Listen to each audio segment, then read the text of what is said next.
بسم اللہ الرحمن الرحیم۔ لبیک لبیک لبیک یا رسول اللہ صلی اللہ علیہ وسلم۔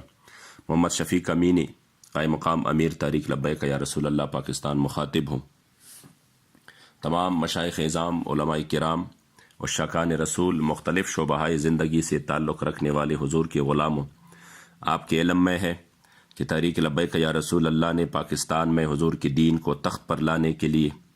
اور آقائے نامدار صلی اللہ علیہ وسلم کی عزت و ناموس کی حفاظت کی جو آواز اٹھائی ہے،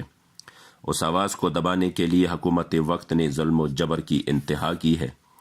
اور امیر محترم قبلہ امیر المجاہدین اور پیشوائے اہل سنت اور مرکزی قیادت سمیت ہزاروں کارکنان گرفتار ہو چکے ہیں، جن میں علماء، خطباء، مشائخ، حتیٰ کہ بچے اور بوڑھے بھی شامل ہیں۔ مساجد کی بے حرمتی کی گئی ہے، دروازے توڑ دیے گئے ہیں، عورتوں کی بے حرمتی اور چادر و چاردیواری کے تقدس کو پامال کیا گیا ہے، اور جبکہ 6 دن سے مساجد میں اذان اور نماز تک کی اجازت نہیں ہے، اور تاحال یہ سلسلہ جاری ہے،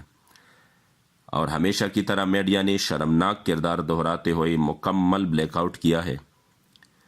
جبکہ قائدین اور کارکنان کی فیس بک اور ٹویٹر اکاؤنٹس بھی بلاک کیے جا رہے ہیں، اور نہتے اور بے گناہ کارکنوں پر دہشت گردی جیسے مقدمات بنائے جا رہے ہیں، اور یہ سب ایک ملعونہ شاطمہ عورت کو ملک سے بھگانے کے لیے کیا جا رہا ہے، اور ایک ملعونہ شاطمہ عورت کی خاطر اس ملک کو آگ کی طرف دھکیلا جا رہا ہے۔ لہذا میری تمام مسلمانوں سے اپیل ہے کہ وہ غیرت ایمانی کا مظاہرہ کر کے اپنے محبوب آقا صلی اللہ علیہ وسلم کی خاطر میدان عمل میں آ جائیں، بالخصوص مشائخ اعظام اپنے مریدین سمیت، اپنے حلقہ احباب سمیت، علماء کرام اپنے شاگردوں سمیت، اور مختلف شعبۂ زندگی کے حضور کے غلام کل 30 نومبر بروز جمعۃ المبارک بعد از نماز جمعہ پرامن احتجاج کریں، نماز جمعہ کے بعد عام اعلانات کریں، اور حکومت وقت کو پرامن طور پر یہ پیغام دیں کہ یہ مسئلہ ہم سب مسلمانوں کا ہے، اور ہم اسیران ناموس رسالت کے ساتھ ہیں، ان کی رہائی کا مطالبہ کرتے ہیں،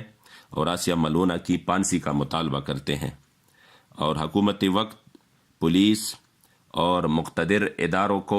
یہ واضح پیغام دینا چاہتا ہوں کہ ہمارا احتجاج جائز ہے، پرامن، اور ہمارا آئینی اور جمہوری حق ہے، نہ جلاؤ گراؤ ہوگا، نہ توڑ پھوڑ۔ اگر اس کے باوجود بھی کچھ شرپسند عناصر تحریک کو بدنام کرنے کے لیے اور اس مقدس مشن کو سبوتاج کرنے کے لیے عوام کے املاک کو نقصان پہنچا رہے ہیں، یا کسی بھی قسم کی شرپسندی کر رہے ہیں، تو بے شک انتظامیہ ان کے خلاف حرکت میں آ جائے۔ تحریک کا ایسے شرپسند عناصر سے کوئی تعلق نہیں۔ امید ہے کہ انشاءاللہ تعالی حضور کے غلام حضور کی عزت و ناموس کے لیے اپنی آواز کو حکومت وقت تک پہنچانے میں اپنا کردار ادا کریں گے، اور میرے مصطفی کریم کے سامنے سرخرو ہو۔ لبیک لبیک لبیک یا رسول اللہ۔